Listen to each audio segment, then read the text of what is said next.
Good morning, Miss Smith. My name is Staci Glee. I'm going to be a student physical therapist today. Before we get started, let me wash my hands. And how are you doing today? I'm doing good.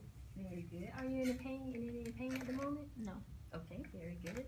Okay, today we're going to do the follow-up to your main lymph drainage. I understand that you came in here a couple months ago. Okay, well today we're going to be doing compression bandaging. It is the follow-up to MLD, and what it does is it helps the lymph drain from the affected limb to the healthy lymph nodes. It maintains decongestion, it shapes the limb, and it increases lymph return, and it prevents the buildup of lymph fluid in your body. Would this be a treatment you're interested in trying? Okay, very good. Before we get started with anything, I have a couple questions to ask you to make sure that you're a perfect candidate for this procedure. Okay. Do you have any infection or inflammation going on in the body as of late? No.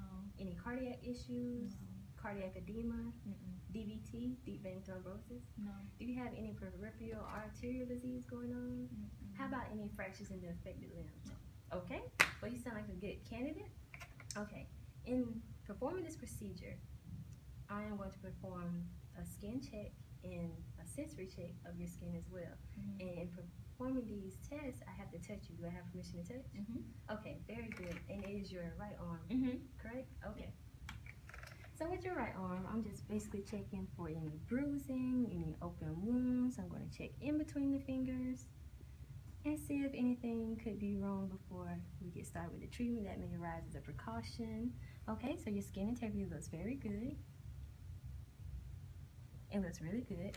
Next, I'm going to perform a sensory exam. A sensory exam, basically, I'm going to see if anything is going on with the nerves within your body. Okay. So can you please close your eyes and look to the left? And when I touch you, can you please let me know, do you feel me touching you? Okay. Yes. Yes. Yes. Yes.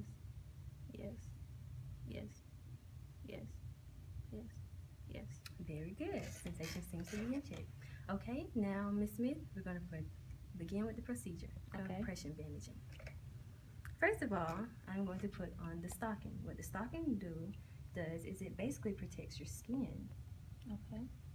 And when I place the stocking on your right arm, where I want it to stop is right here, like 2 fingers from the axilla. The axilla is basically your armpit. Okay. So I want it to stop more so right here.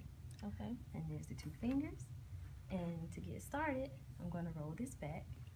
Next, we're going to start with the finger gauze. The finger gauze, basically, it brings fluid more proximal to prevent more buildup of fluid in your arm. So what I'm going to do is I'm going to start here.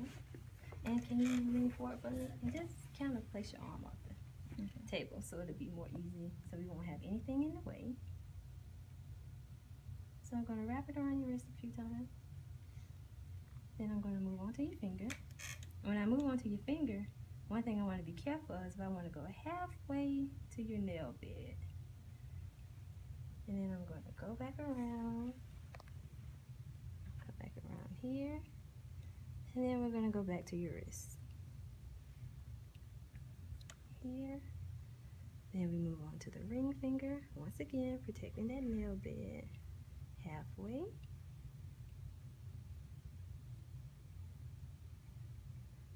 And here, back to the wrist.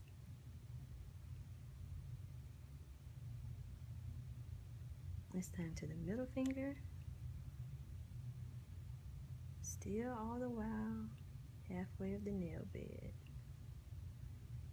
Wrap it around the fingers.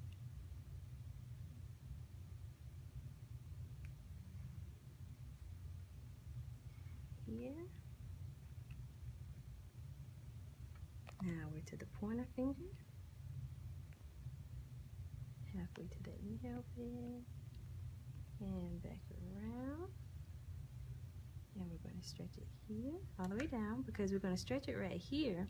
Now I'm stretching it here because you never want to stop at the fingers. Okay. So this requires a second piece of finger gauze. Okay. And we'll bring it right here to keep that in place. Still maintaining around the wrist. There we go. Very good. Gonna wrap that around a few times because you want that evenly distributed. You want everything to be quite even. Then come around the thumb, Once again, still protecting that nail bed. Coming around here.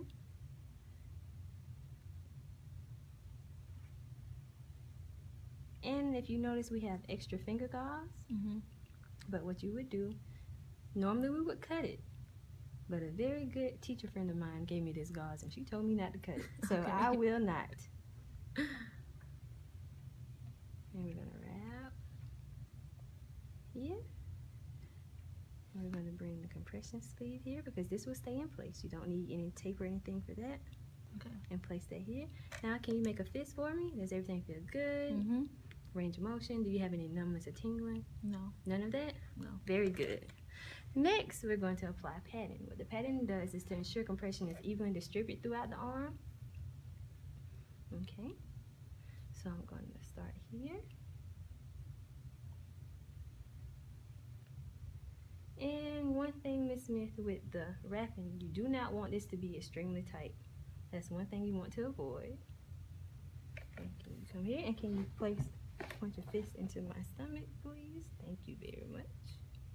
Is this comfortable for you? Okay, very good. And like I said, Miss Smith, you don't want this to be extremely tight. Kind of like loosey-goosey in a way. Okay. Okay, Miss Smith, when you get to the elbow, bend for me. What you want to do here is add an extra layer, and still press into my stomach, add an extra layer of padding here, just like that, and you will continue to keep wrapping. Okay. Now this may not be enough, but that's fine. What you would do is you would provide a second layer, and you would keep wrapping. And still make sure that this is up to the forearm. Very good. And like I said, you just want to evenly distribute it out, and everything seems to be working fine.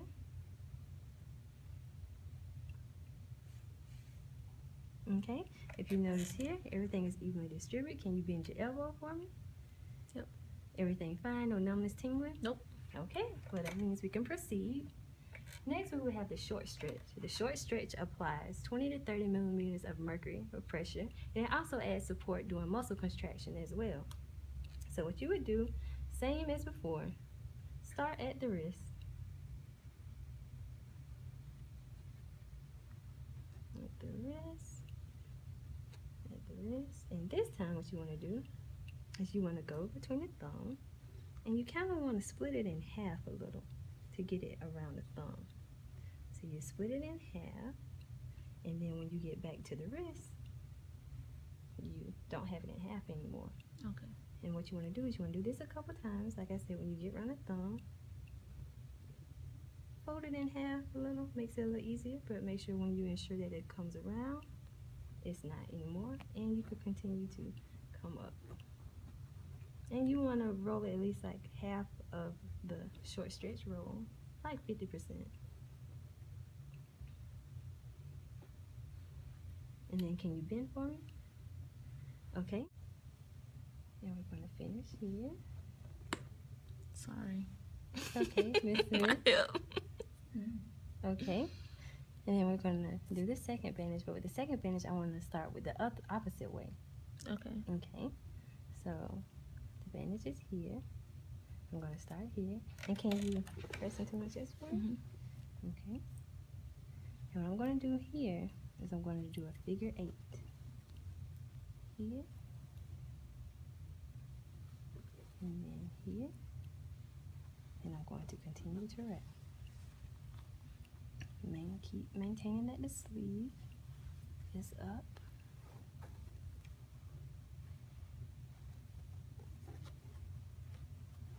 Okay, and I'm going to leave that because you want to be able to roll this down. And continue to press into my stomach.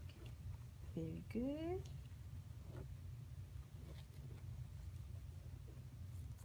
Okay.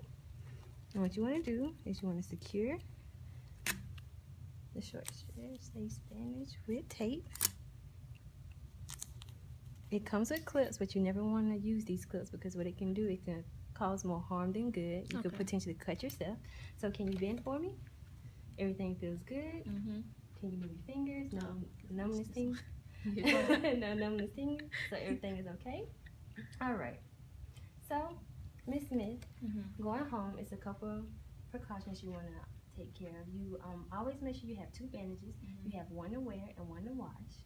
And you want to replace your bandages every 6 months in case there's any wear or tear going on, or if it becomes loose. Do you travel a lot? Sometimes. Okay, so when you're on the airplane, make sure you wear it long car rides, and also wear it when you're exercising as well. When you take the bandages off, what you want to do is you want to check your skin. Make sure there's no any, open wounds or anything going on. Make sure your skin is intact.